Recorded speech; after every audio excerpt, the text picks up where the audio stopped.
क्या सब कुछ क्लियर है? एक और चैट बॉक्स में आप रिस्पांस दे दो। Very good morning. Good morning, good morning, very good. Okay. 1 minute रुक जाते हैं थोड़ा बहुत। आधा सेकंड, आधा minute. Good morning, good morning, very good morning.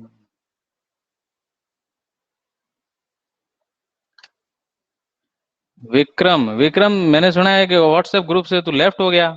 क्यों?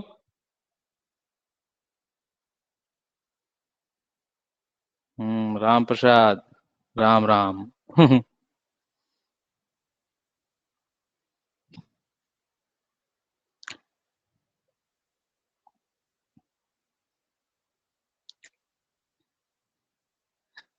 मेरी तबीयत तो बढ़िया है। हट्टा कट्टा हो गया 2 महीनों में।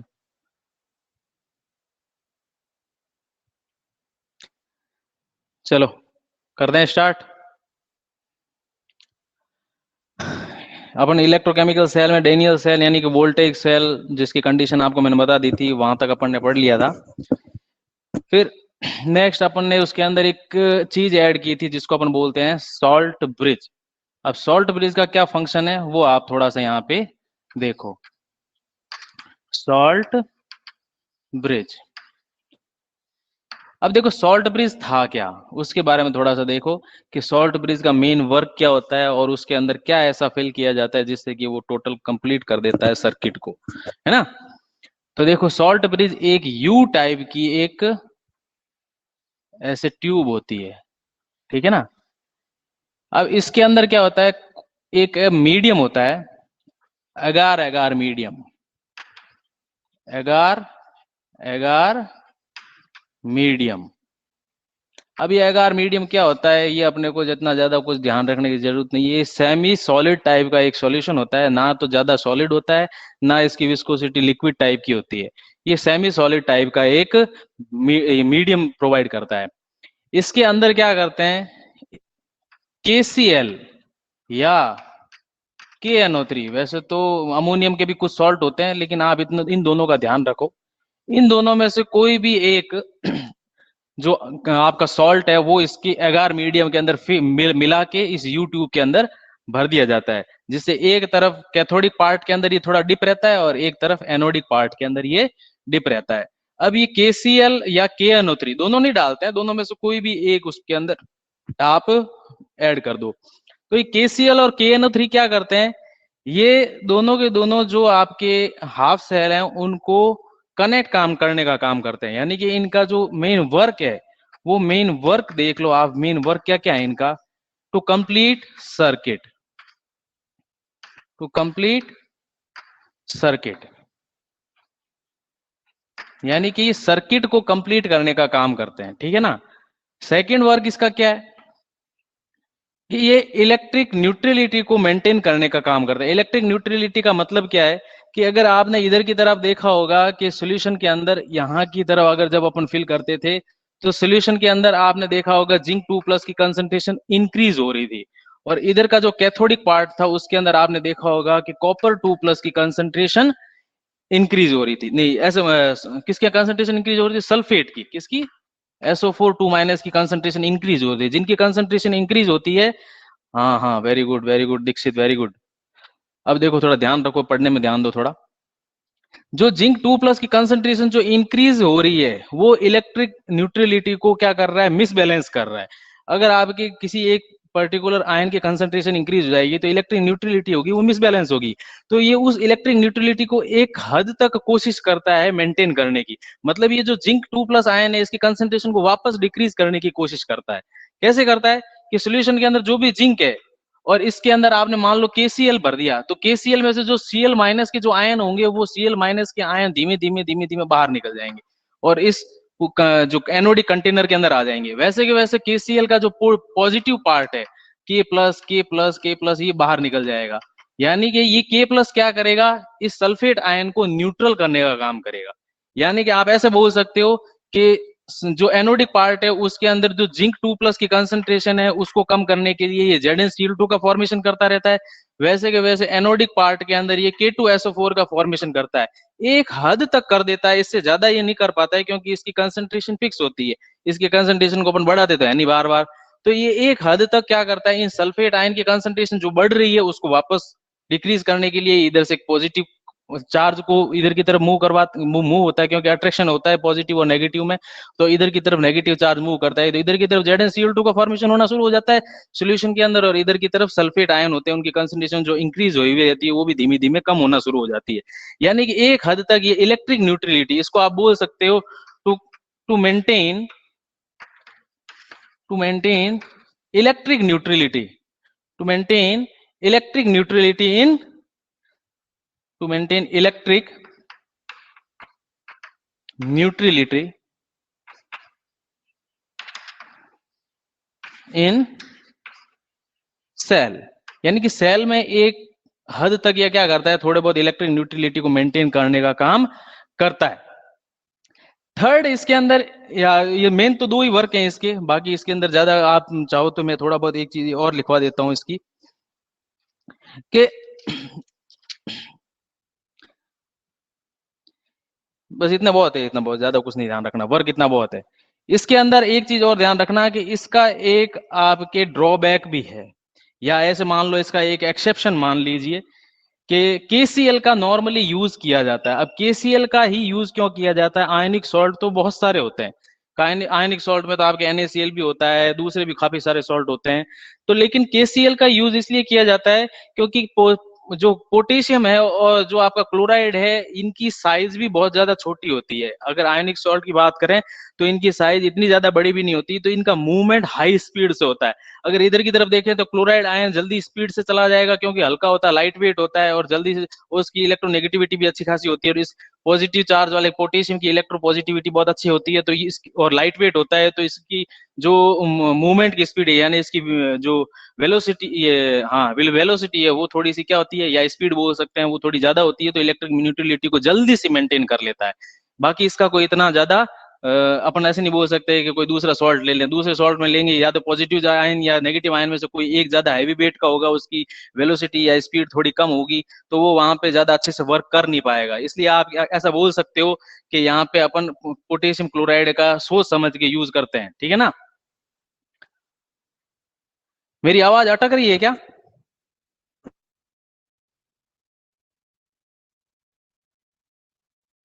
विक्रम, आपके ही नेट में कोई प्रॉब्लम है? किसी की नहीं अटक रही, सब बोल रहे हैं नो, किसी की नहीं अटक रही, सबके बिल्कुल सही चल रहा है। इसका एक एक्सेप्शन मान लो आप, एक्सेप्शन तो वैसे नहीं है, वो भी एक, उसका भी एक रीजन है। एक्सेप्शन, इसका भी एक रीजन मैं बताऊंगा, जैसे आप ऑर्गेनिक वगैरह अच्छे से आगे बढ़ते जाओगे तो आप समझ जाओगे कि KCl का नॉर्मली यूज किया जाता है क्योंकि ये थोड़ा सस्ता भी होता है, और आपके मैंने बता ही दिया इलेक्ट्रिक न्यूट्रलिटी को मेंटेन करने में बहुत जल्दी ये काम करता है, इसकी स्पीड अच्छी खासी होती है। लेकिन जब भी अगर आप एक इलेक्ट्रोड, जो यहाँ पे इलेक्ट्रोड अपन लगाते हैं, ये इलेक्ट्रोड अगर जिंक या कॉपर इनके अलावा अगर कोई भी हो तो चलेगा, लेकिन अगर सिल्वर का इलेक्ट्रोड हो, कौन सा इलेक्ट्रोड हो, अगर सिल्वर का इलेक्ट्रोड, सिल्वर मतलब एजी, एजी का अगर कोई इलेक्ट्रोड ले लोगे तो सोल्यूशन के अंदर से, अगर आपने देखा है कि इधर की तरफ पॉजिटिव चार्ज होगा, वो ज्यादा बढ़ना शुरू हो जाएगा, और क्लोराइड आयन की कंसंट्रेशन जब इंक्रीज होती है तो सिल्वर क्या करता है, इस क्लोराइड आयन से रिएक्शन करके AgCl बनाता है। क्या बनाता है? AgCl। आप इतना टेंशन मत लेना कि AgCl है तो पता नहीं क्या है। दीक्षित के भी वीडियो अटक रहा है, देखो वीडियो कोई नहीं अटक रहा, आपको यूं लग रहा है वीडियो का कोई नहीं अटक रहा। तो जो AgCl होता है ये एक प्रेसिपिटेट का फॉर्मेशन करता है, पीपीटी मतलब ऐसे बोल सकते हैं कि जैसे दूध का जब वो अच्छे फट जाता है तो उसकी दही में कन्वर्ट हो जाता है, मतलब उस तरह से उसका थोड़ा सा पीपीटी बन जाता है। तो आप देखोगे कि इस जो यहाँ पे जो कॉटन लगी हुई होती है, इस कॉटन के ऊपर खूब सारा AgCl आके जम जाता है, तो फिर आयंस का जो फ्लो होता है वो बंद हो जाता है। तो आयंस का जब फ्लो बंद हो जाएगा तो सर्किट कंप्लीट था वो कंप्लीट नहीं रहेगा, वो सर्किट ब्रेक हो जाएगा। तो यहाँ पे आप ऐसा बोल सकते हो कि जब भी एजी टाइप के अगर इलेक्ट्रोड आ जाएं तो वहां पे आप KCl का यूज नहीं करोगे, नॉट यूज्ड, या ऐसे बोल नॉट यूज KCl, इसकी जगह आप क्या यूज करोगे? KCl की जगह आप क्या यूज कर लोगे? यूज KNO3, क्योंकि KNO3 से जो नाइट्रेट का फॉर्मेशन होगा सिल्वर नाइट्रेट का, वो सिल्वर नाइट्रेट आपके पीपीटी नहीं बनाता, ठीक है ना। पीपीटी का मतलब ये है कि थोड़ा एक लिक्विड की जो डेंसिटी होती है वो थोड़ी बढ़ जाती है। ऐसे मान लो रुई होती है, यहाँ पे जो कॉटन लगी होती है उसके ऊपर जाके वो AgCl जम जाएगा, तो सर्किट आपका ब्रेक हो जाएगा। तो आप वहां पे बोल सकते हो कि यहाँ पे आप जब भी Ag टाइप की इलेक्ट्रोड लो यूज में, तो वहां पे KCl का यूज मत करना। वहां पे आप क्या लिखोगे, इस जो यूट्यूब है इसके अंदर आप KCl नहीं लिख के KNO3 लिखोगे। ओके, ये थोड़ा आप लिख लो या इसका स्क्रीनशॉट ले लो, जो भी लेना है। किसी को कोई प्रॉब्लम हो तो पूछ लो, किसी को कोई प्रॉब्लम हो तो वो भी पूछ सकते हो आप।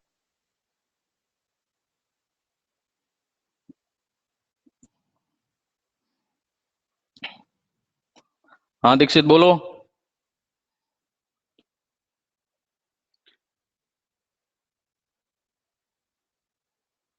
दीक्षित कह रहा रिपीट करो। अब इसमें क्या रिपीट करूं, ये यूट्यूब है जिसको अपन सॉल्ट ब्रिज बोलते हैं, इसके अंदर एक मीडियम भर देते हैं, उसको बोलते हैं एगार एगार मीडियम। ये बायो वाले अच्छे से जानते हैं, जब टिश्यू कल्चर करते हैं तो एगार मीडियम का काफी अच्छा खासा यूज होता है वहां पे। लेकिन आपको इतना ज्यादा ध्यान नहीं देना है कि एगार क्या है, कहाँ से मिलता है, और अपने को जाके ये कोई इसका फॉर्मेशन नहीं करना है। विवेक बोल रहा है जब KCl खत्म होगा तो सर्किट बंद होगा क्या? हाँ वो तो बंद होगा ही, क्योंकि आयन का फ्लो ही बंद हो जाएगा तो KCl रहेगा ही नहीं। KCl नहीं रहेगा तो सर्किट होगा वो ब्रेक हो जाएगा, या जो सर्किट होगा वो पूरा नहीं रह पाएगा, तो आपकी इलेक्ट्रिक करंट का जो फ्लो है वो भी बंद हो जाएगा, सब कुछ बंद। इसीलिए तो कहते हैं कि इस टाइप की सेल का अपन लंबे टाइम के लिए यूज नहीं कर पाते। वो कल मैंने बताया था ना, अगर इस टाइप का सेल अगर परमानेंट चलता रहता तो अपन को दूसरी चीजों की कहाँ जरूरत रहती, आपको बिजली का कनेक्शन लेने की कहाँ जरूरत पड़ती। KCl तो खत्म होगा ही धीमे धीमे। तो देखो ये जो यूट्यूब है इसके अंदर अपन KCl या KNO3 फिल करते हैं, एगार मीडियम के अंदर मिक्स करके ऐसे उसका पेस्ट बना के अच्छे से उसके अंदर फिल कर देते हैं, दोनों तरफ कॉटन लगा देते हैं और उसको दोनों इलेक्ट्रोड के अंदर फिक्स कर देते हैं, जिससे कि वो सर्किट कंप्लीट करता है। मैंने बता दिया कि इसका मेन वर्क क्या है, सर्किट को कंप्लीट करना। सेकंड क्या है, जो इसके अंदर आयन है, जैसे नेगेटिव चार्ज है वो पॉजिटिव चार्ज को न्यूट्रल करने के लिए हेल्प करेगा, और जो पॉजिटिव है वो जो सल्फेट की जो कंसंट्रेशन इंक्रीज हुई है उसको न्यूट्रल करने का काम करता है। यानी कि इधर तो आएगा तो जिंक क्लोराइड का फॉर्मेशन करेगा, और इधर पोटेशियम जाएगा तो वो पोटेशियम सल्फेट का फॉर्मेशन करता रहेगा और इलेक्ट्रिक न्यूट्रलिटी को मेंटेन करता रहेगा। इसका एक एक्सेप्शन मानो, चाहे कुछ भी मानो आप, चाहे चाहे कैसे भी याद रखो, बाकी इसका एक रीजन होता है कि सिल्वर का क्लोराइड होता है वो पीपीटी की फॉर्म में रहता है। पीपीटी मतलब एक टाइप का प्रेसिपिटेट है, मतलब ऐसे मान लो आप उसकी डेंसिटी थोड़ी लिक्विड से ज्यादा हो जाती है और वो जम जाता है, उसका सेडिमेंटेशन अच्छा खासा होता है। तो वो क्या करेगा, यहाँ पे क्लोराइड आयन बाहर निकलेंगे, यहाँ मान लो इलेक्ट्रोड है, ये जिंक का नहीं होके यहाँ पे सिल्वर का हो गया, तो ये सिल्वर क्या करेगा, सिल्वर प्लस सोल्यूशन के अंदर उसकी कंसंट्रेशन इंक्रीज करेगा, और वो जो सिल्वर प्लस होगा वो इस क्लोराइड को लेके, ये जो सिल्वर प्लस है ये क्लोराइड को लेके AgCl का फॉर्मेशन करेगा। और ये जो AgCl है ये पीपीटी की फॉर्म में रहता है, और ये पीपीटी यहाँ पे आके जम जाएगी। जब जम जाएगी तो क्या होगा, यहाँ से जो आयंस का जो फ्लो था, जिसके कारण ये सर्किट जो टोटल कंप्लीट होया हुआ था वो ब्रेक हो जाएगा, क्योंकि आयंस का फ्लो ही नहीं है तो करंट भी चलना थोड़ी देर बाद में बंद हो जाएगा। तो इसलिए जब भी कहते हैं कि सिल्वर टाइप की जब भी इलेक्ट्रोड हैं तो वहां पे आप KCl का यूज मत करो, क्योंकि KCl आपको Cl माइनस प्रोवाइड करेगा और Cl माइनस आपके AgCl का फॉर्मेशन कर देगा। इसलिए यहाँ पे KCl की जगह आप KNO3 का यूज करोगे। ये कई बार क्वेश्चन स्टेटमेंट टाइप के पूछ ली जाते हैं, उसका रीजन बताओ कि KCl का यूज करेंगे या नहीं करेंगे, अगर नहीं करेंगे तो उसका रीजन क्या है। ओके, अब किसी को कोई प्रॉब्लम हो तो बता दो।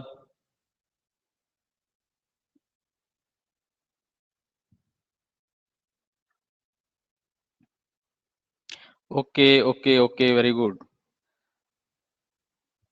सारी प्रॉब्लम सिर्फ लड़कों को होती है, लड़कियों को कोई प्रॉब्लम नहीं है, सब अच्छे से पढ़ रही हैं, सब कह रही हैं कोई प्रॉब्लम नहीं, कोई प्रॉब्लम नहीं। लड़कों को सबसे ज्यादा प्रॉब्लम है, या तो ऐसे है कि लड़कियां पढ़ नहीं रही, और या ऐसे है कि लड़के समझना नहीं चाहते। चलो मैं इसको हटा दूं।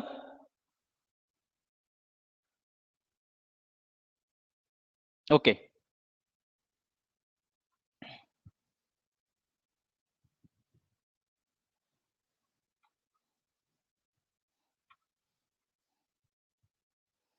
नेक्स्ट जो टॉपिक है अपना वो है स्टैंडर्ड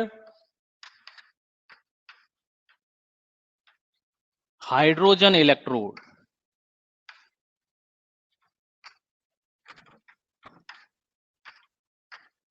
इसको ध्यान से समझना, क्योंकि कई लोगों को तो यही प्रॉब्लम होती है कि इस इलेक्ट्रोड को पढ़ तो लिया, लेकिन सर ये इलेक्ट्रोड क्या काम। हेलो, क्या हुआ? कैमरा ऊपर करो सर। कैमरा ऊपर करूं? अरे दिखाई नहीं, हाँ ठीक है। अब ठीक है? ओके। हाँ, गर्ल्स होशियार है, बहुत होशियार है। आकाश बोल रहा है सर थोड़ा नीचे रखो, और तू बोल रहा है सब ऊपर रखो। अब तुम्हारे लफड़े ही समझ में नहीं आते, जो है वो मैं ये बोला है। लिखो नीचे। हाँ, लिख दूंगा, नीचे लिख दूंगा। स्टैंडर्ड हाइड्रोजन इलेक्ट्रोड को शॉर्टकट में शी बोलते हैं, यानी कि लड़कियां इसको अच्छे से समझ जाएगी, क्योंकि इस पूरे टॉपिक में ही उनका ही नाम है शी, स्टैंडर्ड हाइड्रोजन इलेक्ट्रोड। देखो, इसका पूरा मैं स्ट्रक्चर बताऊंगा आपको कि इसका स्ट्रक्चर क्या है और इसका मेन फंक्शन क्या है। इसका मेन फंक्शन अगर अच्छे से समझ जाओगे तो आप सेल पोटेंशियल में इसकी वैल्यू समझ जाओगे कि स्टैंडर्ड हाइड्रोजन इलेक्ट्रोड का यूज करके अपन किसी भी टाइप के इलेक्ट्रोड का पोटेंशियल डिटरमाइन कर सकते हैं। देखो क्या होता है, स्टैंडर्ड हाइड्रोजन इलेक्ट्रोड एक ऐसे ग्लास ट्यूब होती है, ठीक है। इस ग्लास ट्यूब में एक तरफ ऐसी ओपन वेसल होती है, और इसके अंदर एक प्लेटिनम का वायर होता है, और इस प्लेटिनम वायर और यहाँ पे एक प्लेटिनम की प्लेट होती है, ठीक है। और इसको एक बीकर के अंदर या ऐसे एक कंटेनर होता है छोटा सा, जिसके अंदर एक एसिडिक सॉल्यूशन फिल कर दिया जाता है। एसिडिक सॉल्यूशन होता है जिसकी कंसंट्रेशन फिक्स होती है, यानी कि यहाँ पे जो HCl भरा जाता है, यानी HCl कैसा होगा आपका, डाइल्यूट होगा, और इसकी जो कंसंट्रेशन होगी वो 1 मोलर कंसंट्रेशन फिक्स होती है। 1 मोलर कंसंट्रेशन का आपने HCl फिल कर दिया, और आपने यहाँ पे एक वायर लगा के, ये वायर किसका होता है, ये प्लेटिनम का होता है। ये किसका होता है, पीटी, प्लेटिनम वायर होता है। और प्लेटिनम वायर इनर्ट होता है, ध्यान रखना। इसका इस रिएक्शन में कोई यूज नहीं है। ये यहाँ पे जो भी इलेक्ट्रोड रिएक्शन करेगा उस रिएक्शन में प्लेटिनम वायर का कोई यूज नहीं है। प्लेटिनम वायर सिर्फ इसलिए यूज लिया जाता है कि प्लेटिनम वायर अपने जो सरफेस होती है, यानी कि यहाँ पे मैंने एक प्लेटिनम कोटेड एक या ऐसे मान लो कार्बन ब्लैक कोटेड एक प्लेटिनम लगा दिया, ये क्या करता है, यहाँ पे सिर्फ सरफेस प्रोवाइड करता है। क्या करता है, सरफेस प्रोवाइड करता है कि आप आओ यहाँ पे रिएक्शन करो और चले जाओ, मैं इस रिएक्शन के अंदर पार्टिसिपेट नहीं करूंगा। और यहां से हाइड्रोजन गैस को इसके अंदर इजेक्ट करवाया जाता है, यहां से हाइड्रोजन गैस पास की जाती है, और वो हाइड्रोजन गैस इस प्लेटिनम के सरफेस पे रिएक्शन करती है, और कंसंट्रेशन जो HCl है, HCl की कंसंट्रेशन को यहाँ पे इंक्रीज या डिक्रीज कर सकता है, बस और कुछ नहीं है। इस हाइड्रोजन इलेक्ट्रोड का जो इलेक्ट्रोड पोटेंशियल होता है, ऐसे बोल सकते हैं EC, यानी electrode potential of standard hydrogen electrode is equal to 0 volt. ऐसे बोल सकते हैं कि इसका जो स्टैंडर्ड हाइड्रोजन इलेक्ट्रोड पोटेंशियल होता है, स्टैंडर्ड हाइड्रोजन इलेक्ट्रोड का जो इलेक्ट्रोड पोटेंशियल होता है वो कितना होता है, 0 वोल्ट। यानी कि ना तो इसका रिडक्शन होता है और ना ही इसका ऑक्सीडेशन होता है, ना ही किसी इलेक्ट्रोड के अंदर आप इसको ऐड करोगे तो ये ना तो इलेक्ट्रॉन गेन करता है और ना ही ये इलेक्ट्रॉन लॉस करता है। तो इसको इलेक्ट्रोड क्यों बोला, इसको इलेक्ट्रोड इसलिए बोला कि जो सामने वाला जो इलेक्ट्रोड, जब भी अपन इसको रेफरेंस के फॉर्म में यूज लेंगे सेल का फॉर्मेशन करने में, तो ये इलेक्ट्रोड कुछ नहीं करना चाहता, ये रिडक्शन भी नहीं करना चाहता, ये ऑक्सीडेशन भी नहीं करना चाहता, लेकिन जो साथ में जो इलेक्ट्रोड ऐड किया है उसकी टेंडेंसी के अकॉर्डिंग इसको अपनी टेंडेंसी या अपना नेचर होता है वो चेंज करना पड़ता है। सामने वाला अगर इलेक्ट्रॉन प्रोवाइड कर रहा है तो इसको इलेक्ट्रॉन गेन करना ही पड़ेगा, और सामने वाला अगर इलेक्ट्रॉन डोनेट कर रहा है, अगर सामने वाला इलेक्ट्रॉन गेन कर रहा है तो इसको इलेक्ट्रॉन डोनेट करना ही पड़ेगा। सामने वाले के अकॉर्डिंग ये अपने आप को एडजस्ट करता है। इसकी एक खासियत होती है कि ये आपके किसी भी एक इलेक्ट्रोड का इलेक्ट्रोड पोटेंशियल फाइंड आउट करने में हेल्प करता है। आप हमेशा जब भी इस इलेक्ट्रोड का यूज करोगे तो ये इलेक्ट्रोड एक तरह से रेफरेंस की फॉर्म में यूज लिया जाता है, रेफरेंस इलेक्ट्रोड की फॉर्म में यूज लिया जाता है। रेफरेंस इलेक्ट्रोड मतलब आपको मैंने कल बताया था कि जब भी आप ई सेल मतलब सेल का सेल पूरे टोटल सेल का सेल पोटेंशियल निकालोगे तो निकालोगे कैसे, ई यानी कि electrode potential in right side minus electrode potential of left side. ऐसे ही आप करोगे तो इन दोनों में से एक ना एक तो आपका हाइड्रोजन इलेक्ट्रोड होगा जिसकी वैल्यू 0 है, और टोटल सेल का जो भी पोटेंशियल आएगा वो ही आपके जो सेकेंडरी जो आपका इलेक्ट्रोड होगा उसी का इलेक्ट्रोड पोटेंशियल होगा। नीचे ही तो लिख रहा हूं आकाश।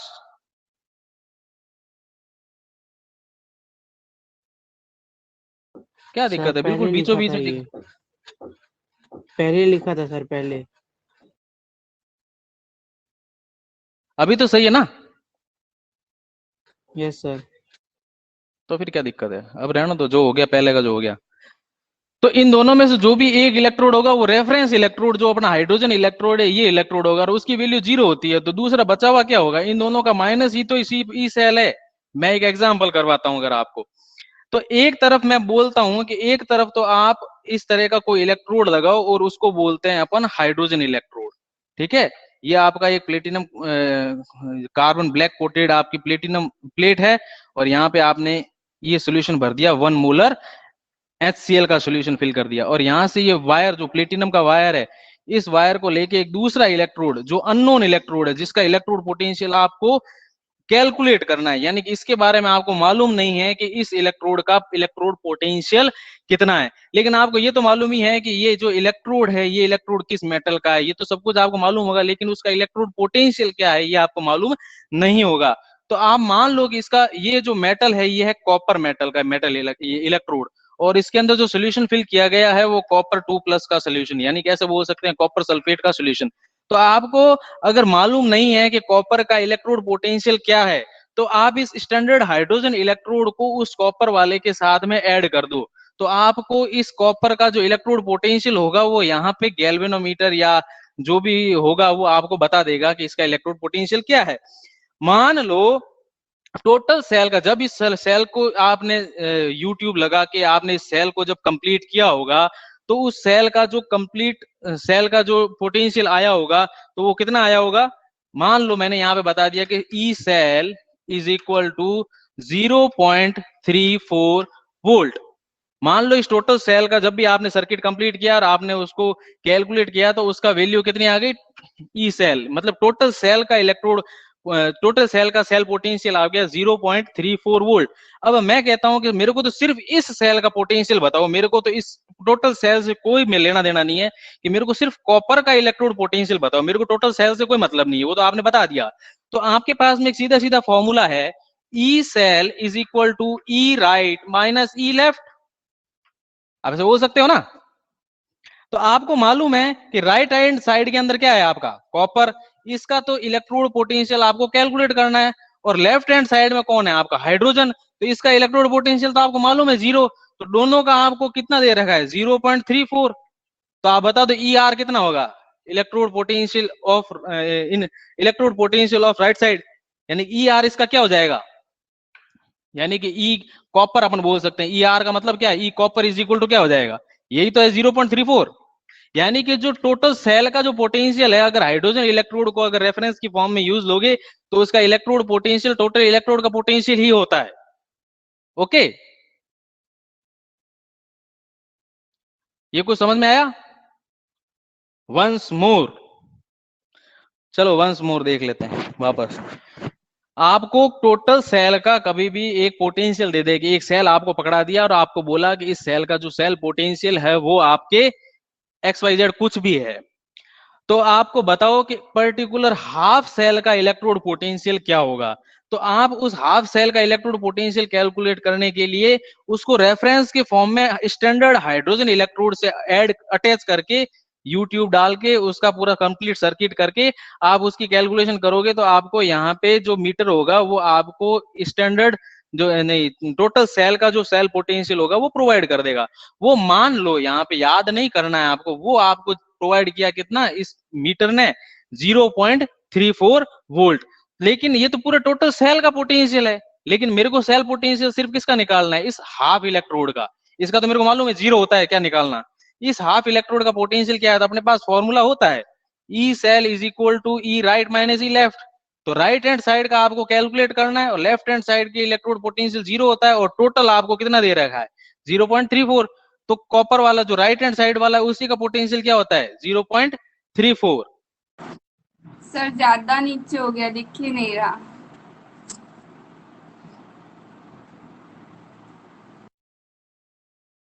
अब अब दिख रहा ठीक है?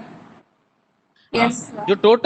जो टोटल सेल का जो सेल पोटेंशियल होगा वो ई राइट माइनस ई लेफ्ट कर दो। ई लेफ्ट वाले का तो ई पोटेंशियल क्या है, 0, और राइट वाले का आपको कैलकुलेट करना है, और टोटल आपको दे रखा है 0.34। तो ई राइट क्या है, मतलब ये राइट क्या है, यही तो है आपका 0.34, क्योंकि स्टैंडर्ड हाइड्रोजन इलेक्ट्रोड का पोटेंशियल तो क्या होता है, 0। ओके, कोई प्रॉब्लम?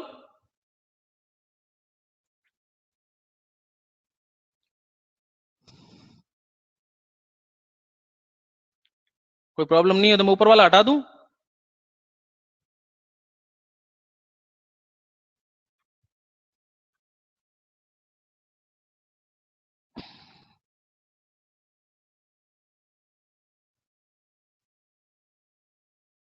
ओके, चलो मैं पूरा हटा देता हूं।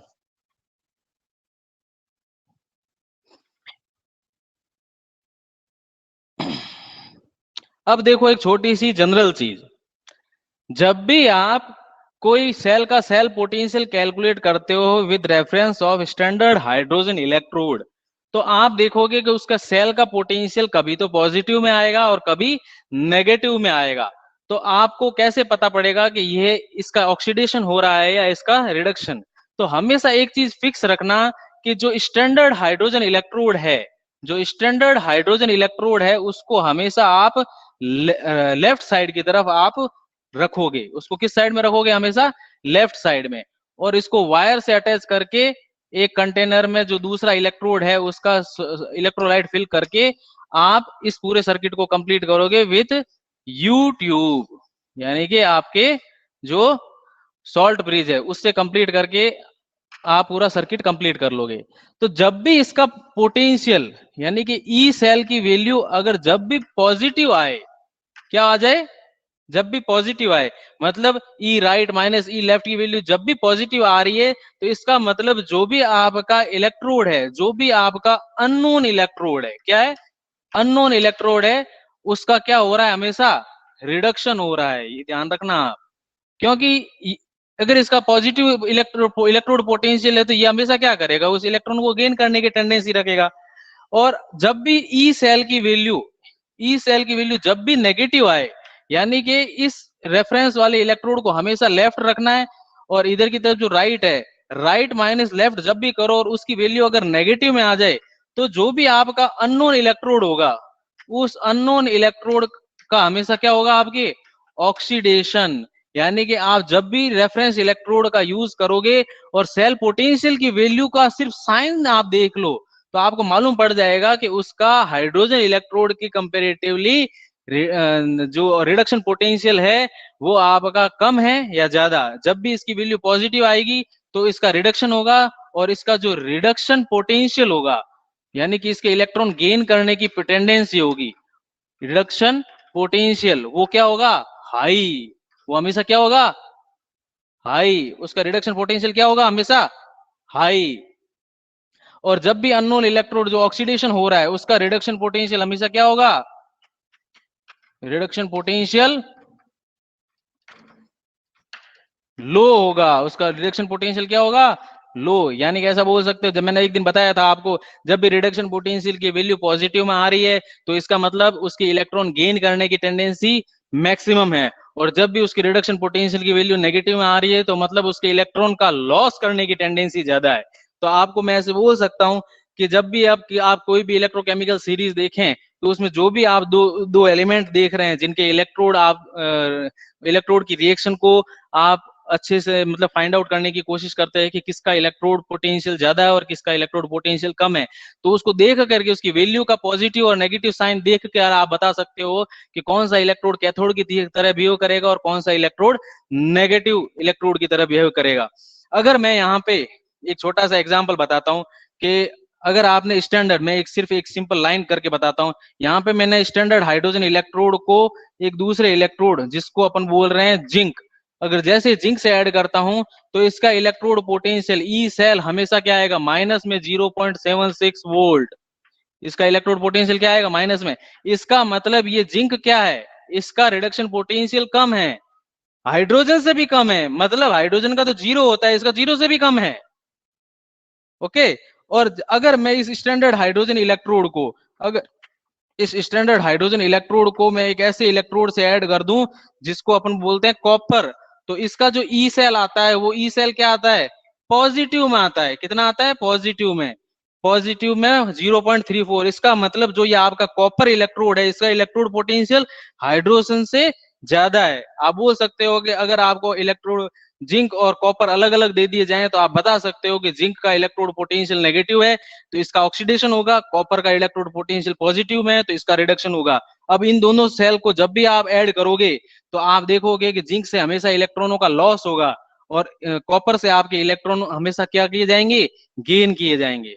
इस तरह से अपन पता लगा लेते हैं स्टैंडर्ड हाइड्रोजन इलेक्ट्रोड को रेफरेंस की फॉर्म में यूज करके कि किसका ऑक्सीडेशन होगा, किसका रिडक्शन होगा, किसको एनोड की तरह आपको यूज लेना है या किसको कैथोड की तरह यूज लेना है, वो सारा आपको दिख जाएगा। किसी को कोई problem?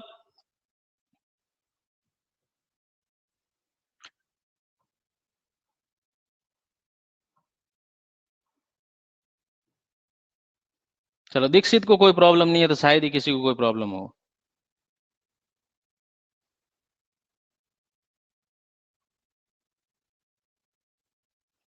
Very good, very good.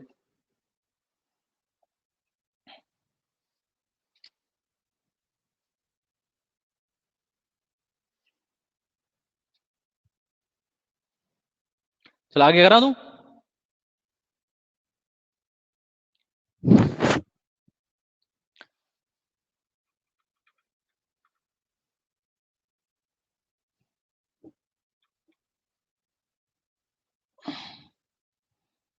ये साथ साथ में ऐसे सिंबॉलिक फॉर्म में भी लिखते रहा करो जो आपको थोड़ा सा हेल्प करेगा। मान लो ये जो इलेक्ट्रोड था, अब नेक्स्ट जो अपना टॉपिक है वो ज्यादा कुछ नहीं है, आपको सब पढ़ा हुआ है आपने, सेल रिप्रेजेंटेशन। वीडियो क्लियर नहीं है, क्यों, क्या वीडियो क्लियर नहीं है क्या?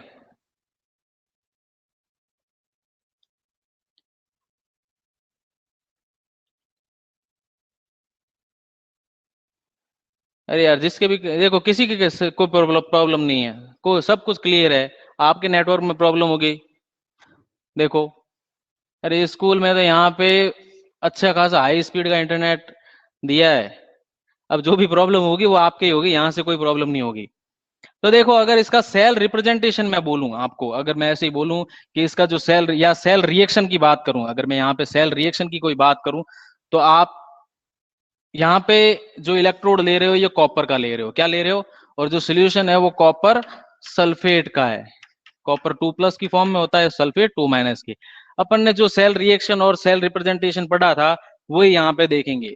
Cell reaction, cell reaction at anode, anode पे जो सेल की रिएक्शन होगी वो क्या होगी, यहां से आप हाइड्रोजन गैस पास कर रहे हो, ये आपका वायर प्लेटिनम का है जो ओनली सरफेस प्रोवाइड करता है और कुछ नहीं करता, और ये जो सोल्यूशन है वो 1 मोलर सोल्यूशन है किसका, HCl का, और कुछ नहीं है। और इस सोल्यूशन, इसके अंदर आपने देखा है कि यहाँ पे मान लो आपने यहाँ पे KCl फिल कर दिया है एगार मीडियम में, और यहाँ पे कॉपर का इलेक्ट्रोड है और कॉपर सल्फेट का एक्वस सोल्यूशन है। कॉपर सल्फेट का कैसा सोल्यूशन है, एक्वस सोल्यूशन है, क्योंकि पानी में घोल करके बनाया जाता है, क्योंकि कॉपर सल्फेट तो ब्यूविट्रियोल होता है, वो थोड़ा सा सॉलिड होता है, तो डायरेक्ट तो वो वहां पे आयन प्रोडक्शन करेगा नहीं, तो आपको वहां पे पानी ऐड करना ही पड़ेगा। अब एनोडिक जो रिएक्शन है, एनोड पे क्या होता है, एनोड पे आपको मालूम है एनोड पे क्या क्या करता है, लॉस ऑफ इलेक्ट्रॉन, याद है कि किसी को याद नहीं है? एनोड हमेशा क्या करता है, लॉस ऑफ इलेक्ट्रॉन, मतलब यहाँ पे हमेशा क्या होता है, ऑक्सीडेशन। चाहे किसी भी टाइप का सेल देख लेना, एनोड ऑक्सीडेशन करता है, या एनोड पे हमेशा ऑक्सीडेशन ही होता है। तो आप देखोगे कि यहाँ पे जो हाइड्रोजन गैस पास हो रही है और सॉल्यूशन के अंदर HCl में मतलब आपके जो रिएक्शन हो रही है, इलेक्ट्रोड जो हाइड्रोजन गैस है वो प्लेटिनम की सरफेस पे जाके रिएक्शन कर रही है और इलेक्ट्रॉन लॉस करेगी। तो आप देखोगे कि यहाँ पे जो हाइड्रोजन है वो हाइड्रोजन क्या कर रहा है, इलेक्ट्रॉन का लॉस कर रहा है, और लॉस कर रहा है तो 2H प्लस बनाएगा, यानी कि 2 हाइड्रोजन थे वो 2H प्लस बनाएंगे और 2 इलेक्ट्रॉनों का लॉस करेगा। क्या करेगा, 2 इलेक्ट्रॉन यहां से लॉस किए जाएंगे, क्योंकि हाइड्रोजन हाइड्रोजन एक मोनो एटॉमिक मॉलिक्यूल है। मोनो एटॉमिक का मतलब दोनों के दोनों एटम एक जैसे ही हैं, हाइड्रोजन हाइड्रोजन दोनों एक जैसे हैं, किसी की इलेक्ट्रोनेगेटिविटी कम नहीं, किसी की ज्यादा नहीं, दोनों की सेम होती है इलेक्ट्रोनेगेटिविटी। वो दोनों के दोनों क्या करेंगे, एक एक इलेक्ट्रॉन का लॉस करेंगे और 2H प्लस बनाएंगे। तो आप मेरे को बात बताओ कि इस कंटेनर के अंदर किसकी कंसंट्रेशन रिलेटिवली कम हो जाएगी, कौन से आयन की कंसंट्रेशन रिलेटिवली डिक्रीज करेगी, बताइए चैट बॉक्स में लिख के बताओ कि कौन सा आयन रिलेटिवली कंसंट्रेशन को डिक्रीज होते हुए देख रहा है, किसकी, कौन से आयन की कंसंट्रेशन डिक्रीज होती हुई दिख रही है आपको। एनोडिक इलेक्ट्रोड में कौन से आयन की कंसंट्रेशन डिक्रीज होती हुई दिख रही है आपको। विवेक बोल रहा है SO4 की। अब मेरे को एक बात बताओ, इस कंटेनर में आपको कहीं SO4 दिख रहा है, इस कंटेनर में कहीं SO4 दिख रहा है, तो इस SO4 है ही नहीं, तो कम और ज्यादा का तो क्या सवाल है, मेरे को आप बताओ, कोई और बताओ, चैट बॉक्स में लिखो सिर्फ। लक्षिता ने बिल्कुल सही जवाब दिया, और बताओ।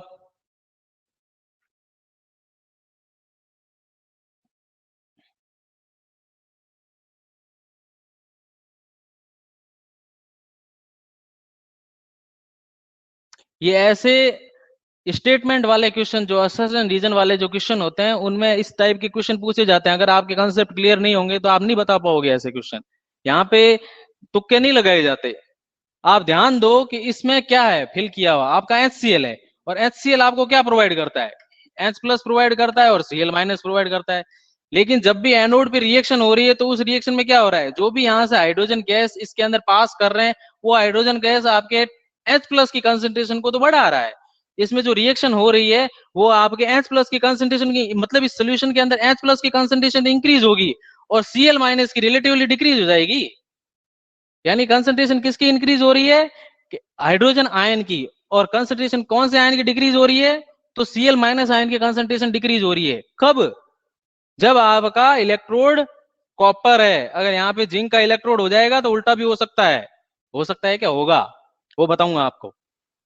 तो एनोडिक रिएक्शन आपने देख ली। ऐसे ऐसे कैथोड की रिएक्शन देखो आप, कैथोड पे क्या हो रहा है, कैथोड पे जैसे ये इलेक्ट्रॉन यहां से लॉस किए, ये इलेक्ट्रॉन यहां से मूव करते हुए चले गए, और सॉल्यूशन के अंदर जो भी आपका कॉपर 2 प्लस था, उस कॉपर 2 प्लस को क्या कर रहा है, ये दोनों के दोनों इलेक्ट्रॉन उस कॉपर 2 प्लस के साथ में रिएक्शन करके कॉपर की कंसंट्रेशन इंक्रीज कर रहे हैं। मतलब वो कॉपर मेटल होगा, वो मैंने कल बताया था, वैसे के वैसे होगा जैसे कि आपने वोल्टेज सेल में देखा था कि कॉपर के ऊपर कॉपर का डिपोजिशन इंक्रीज होना शुरू हो जाता है, कॉपर की थिकनेस इंक्रीज हो जाती है। तो आप बताओ मेरे को कि यहां पर इस सॉल्यूशन के अंदर कौन से आयन की कंसंट्रेशन इंक्रीज होगी और कौन से आयन की कंसंट्रेशन डिक्रीज होगी। यहाँ पे बताओ मेरे को, पहले नहीं बताओ मेरे को किस आयन की कंसंट्रेशन डिक्रीज होगी, कैथोडिक पार्ट में कौन से आयन की कंसंट्रेशन डिक्रीज होगी।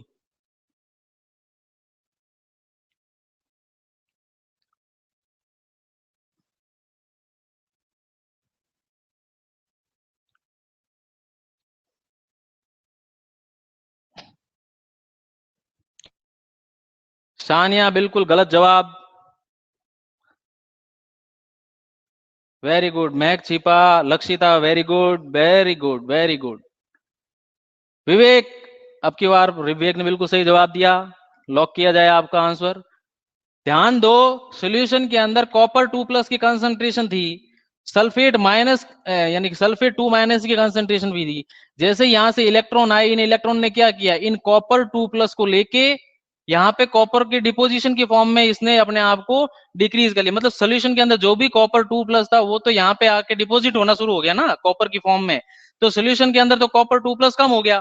और रिलेटिवली आप देखो कि सल्फेट आयन तो उतना को उतना पड़ा है। मतलब रिलेटिवली अपन बोल सकते हैं कि यहाँ पे सल्फेट आयन की कंसंट्रेशन ज्यादा है और कॉपर की जो कंसंट्रेशन है यानी कॉपर आयन की कंसंट्रेशन तो डिक्रीज हो जाती है, और सल्फेट की यानी कि SO4 2 माइनस की कंसंट्रेशन यहाँ पे इंक्रीज होना स्टार्ट हो जाती है।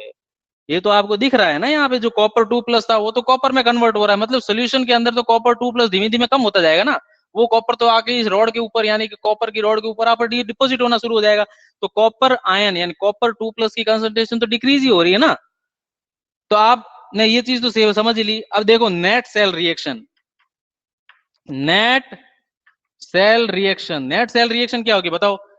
2 इलेक्ट्रॉन कट जाएंगे, 2 इलेक्ट्रॉन से एरो के इधर वाले लिख लो, क्या हो रहे हैं H2 plus Cu2 plus is gives to 2H plus plus Cu। ये आपकी हो जाएगी नेट सेल रिएक्शन। कोई प्रॉब्लम, कोई प्रॉब्लम?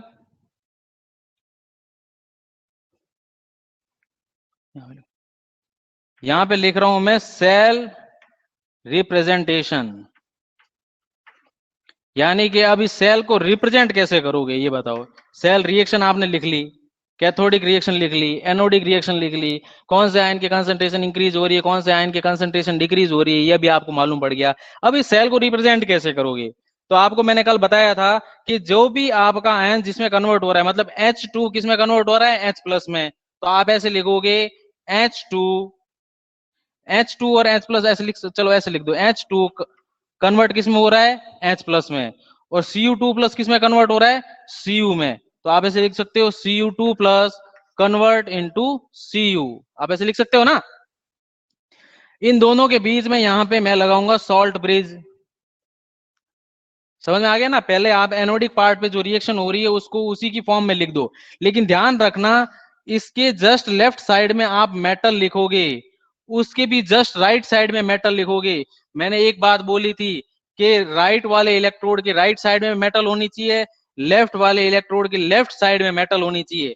यानी कि हाइड्रोजन गैस किस मेटल के टच में है, वो मेटल बिल्कुल लेफ्ट साइड में रहनी चाहिए। वो मेटल कौन सी साइड में रहनी चाहिए, बिल्कुल लेफ्ट साइड में। और कॉपर है वो बिल्कुल राइट साइड में रहना चाहिए।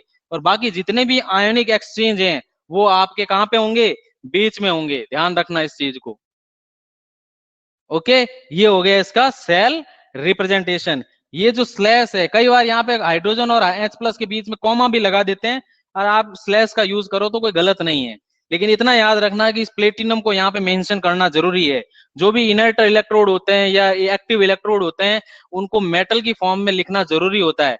और एनोडिक पार्ट की जो मेटल होती है उसको आप जस्ट उस टोटल सेल के रिप्रेजेंटेशन में लेफ्ट साइड की तरफ लिखोगे, और जो एन कैथोडिक जो मेटल है उसको जस्ट राइट साइड में लिखोगे। और बीच में आपकी जस्ट बीच में तो आपका सॉल्ट ब्रिज आ जाएगा, और सॉल्ट ब्रिज से जस्ट पहले जो आयोनिक एक्सचेंज हो रहा है उसको लिखोगे, और जस्ट उसके बाद में जो कैथोडिक आयोनिक एक्सचेंज हो रहा है उसको आप लिखोगे। वो नेट सेल का यूज करके आप सीधा लिख सकते हो कि H2 किस में कन्वर्ट हो रहा है, H+ में कन्वर्ट हो रहा है। आप यहां से भी देख सकते हो एनोड पे क्या हो रहा है, H2 H+ में कन्वर्ट हो रहा है, तो H2 H+ में कन्वर्ट हो रहा है।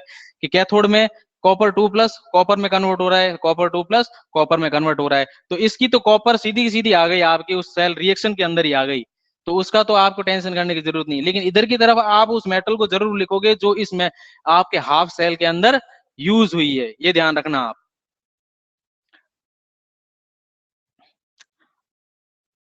देखो 2H+ नहीं लिखोगे, ये चीज भी आप ध्यान रखो।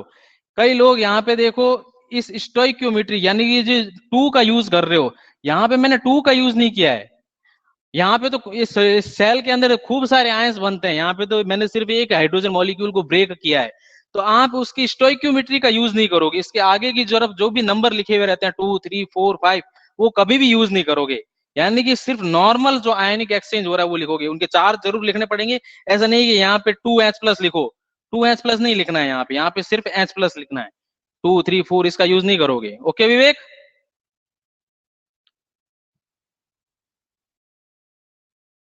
ओके,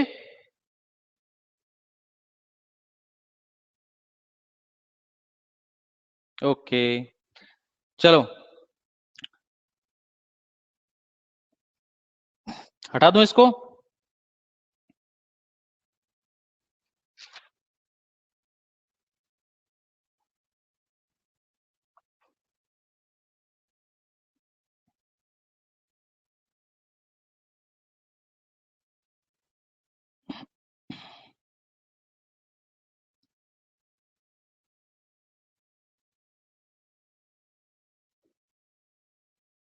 ओके, चलो इसको हटा देता हूं।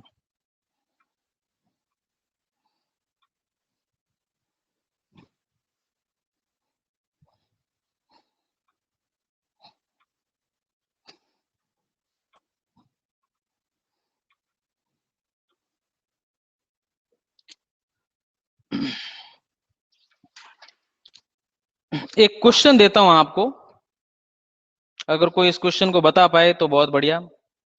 Can you store copper sulphate solution, question है आपके लिए, क्वेश्चन है can you store copper sulphate solution in zinc pot, in zinc pot? इसका मेरे को आंसर दीजिए आप।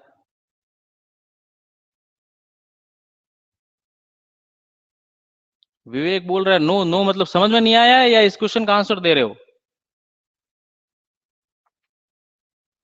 ये क्वेश्चन है बस आज का लास्ट, आंसर दे रहे हो? इसका रीजन भी बताओ।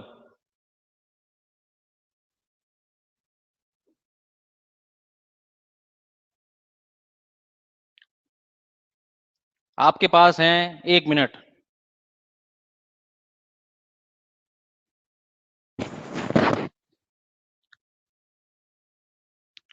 Both will react.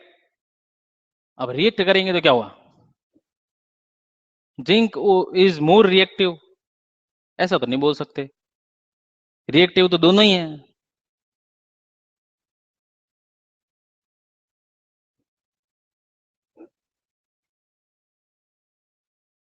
Akash, zinc तो रिएक्टिव है ही है, कॉपर भी तो रिएक्टिव ही है। अगर जिंक इलेक्ट्रॉन डोनेट करेगा तभी तो कॉपर इलेक्ट्रॉन गेन करेगा। रिएक्टिविटी तो अच्छी खासी है दोनों की।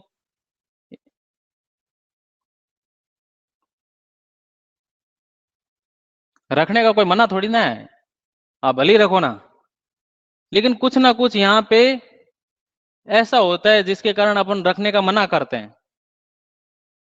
विवेक बोल रहा है पॉट विल ब्रेक। हाँ थोड़ा बहुत सही है।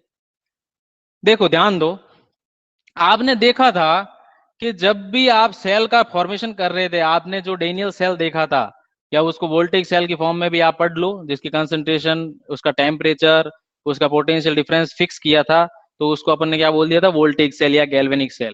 अगर उसको देखो या चाहे किसी को भी देखो, जिंक इलेक्ट्रोड हमेशा इलेक्ट्रॉन को डोनेट कर रहा था। मतलब जो जिंक था, वो जिंक क्या कर रहा था? आपके आंसर बता रहा हूं मैं आपको। जो जिंक था, वो जिंक आपके जिंक 2+ में कन्वर्ट हो रहा था और इलेक्ट्रॉन का डोनेशन कर रहा था। कर रहा था कि नहीं कर रहा था? और जो कॉपर इलेक्ट्रोड था, वो इलेक्ट्रोड क्या कर रहा था? उन इलेक्ट्रॉन्स को गेन कर रहा था, यानी कि जो भी दोनों इलेक्ट्रॉन डोनेट किए थे, उन दोनों इलेक्ट्रॉनों को गेन करके वो कॉपर का फॉर्मेशन कर रहा था। तो आप गौर से देखो, पॉट कौन है? पॉट आपका जिंक है। यानी कि जो जिंक का जो भी आपका पॉट है या कोई भी कंटेनर है, वो कंटेनर की जो वॉल है, वो वॉल ही तो आपके एक तरह से जिंक इलेक्ट्रोड की तरह बिहेव कर रही है। या धीमे धीमे इस वॉल का क्या हो जाना, होना शुरू हो जाएगा, इरोजन होना शुरू हो जाएगा, या इस वॉल का डिप्रिसिएशन होना शुरू हो जाएगा। ये खुद आपका जिंक है, उसकी थिकनेस कम होती जाएगी, यानी कि जो भी इसकी वॉल थी उसकी थिकनेस धीमे धीमे कम हो जाएगी, और थोड़े टाइम के बाद में इसके अंदर छोटे छोटे छोटे छोटे ऐसे पोर बन जाएंगे, यानी कि आपका पॉट है वो धीमे धीमे खराब हो जाएगा। और कॉपर की कंसंट्रेशन, सोल्यूशन के अंदर जो कॉपर है, उस कॉपर की कंसंट्रेशन इंक्रीज होना शुरू हो जाएगी। यानी कि अपन पॉट के अंदर कॉपर सल्फेट को रखोगे तो जिंक जो पॉट है, उस पॉट का ही डिप्रिसिएशन होना शुरू हो जाएगा, यानी कि ये पॉट खुद ही क्या हो जाएगा? खराब। तो इसका आंसर क्या हो जाएगा? No. Why? Because zinc pot depreciate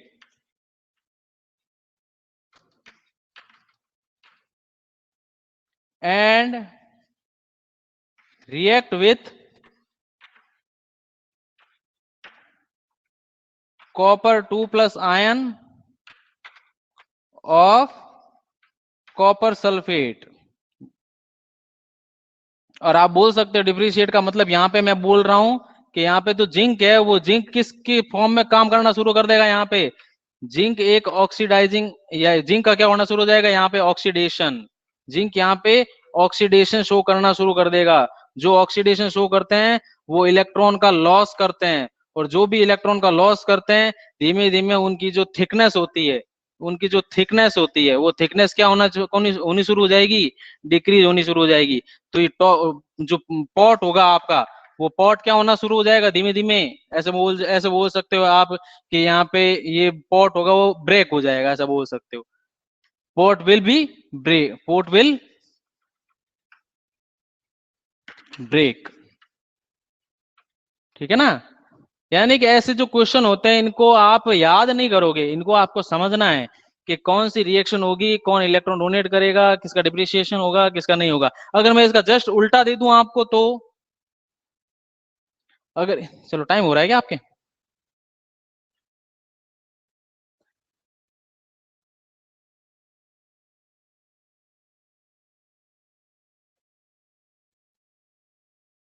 चलो ओके, क्लास थोड़ा इतना बहुत है आज, कल और करेंगे।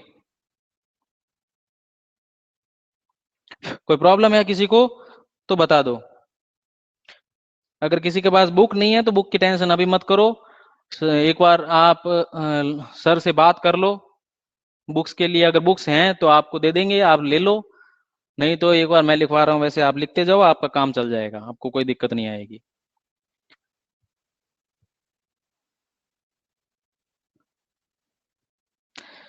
अरे अपने आप सिर्फ 48 स्टूडेंट यहाँ पे एनरोल हुए हो। मैं कितना बोल रहा हूँ रोज कि आप एनरोल हो जाओ, एनरोल हो जाओ। 70 स्टूडेंट्स हैं, सिर्फ 48 ने एनरोल किया है। अगर आपके कोई भी टच में है स्टूडेंट्स, आपके फ्रेंड वगैरह, तो उनको सबको बोलो कि क्लासें रेगुलर हो रही है अब। फिर बाद में वही पिछले साल हुआ था वैसे होगा आपके।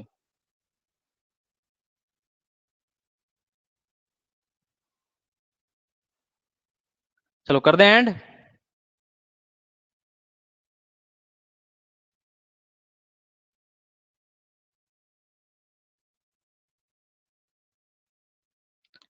विवेक क्या बोल रहा है?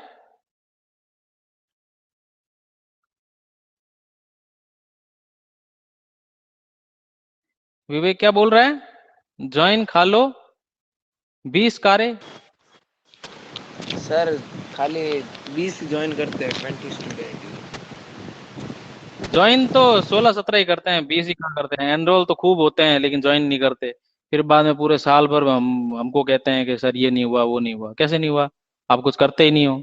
अब इस साल तो आपकी स्टार्टिंग से क्लासें स्टार्ट हो गई है। अब चाहे क्लास ओपन हो चाहे ना हो, आपका सिलेबस पूरा हो जाएगा टाइम पे। क्या दिक्कत है? अच्छे से पढ़ोगे तो 2-3 महीनों में हो जाएगा, 3-1 महीनों में काफी कुछ खिंच जाएगा। अब देखो दूसरे सब्जेक्टों की आप उन टीचर्स से ही थोड़ा कंसल्ट करें तो ठीक रहेगा, क्योंकि टाइम टेबल सबके अकॉर्डिंग है। तो कब कौन क्या लेता है तो उनको थोड़ा सा आप कंसल्ट कर लो।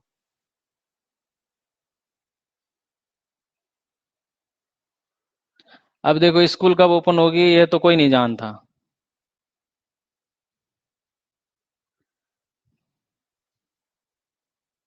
इंग्लिश, बायो, मैथ जो भी हैं, आप एक बार टीचर से कंसल्ट कर लो। वो आपके ग्रुप में है ही, कॉल करके पूछ लो जो भी है। ठीक है। मैं मेरा जरूर बता सकता हूँ, मेरी 9 बजे होगी तो होगी। कभी कभार अगर टाइम आगे पीछे करना पड़े तो मैं पहले बता दूंगा आपको। या आप टाइम टेबल रोज देखते रहा करो टाइम टू टाइम। कभी कभी टाइम टेबल आगे पीछे हो तो आप देखते रहा करो। ओके, एंड कर दें class. Sir have nice day. Have a nice day, ये इंतजार कर रहा था, है ना।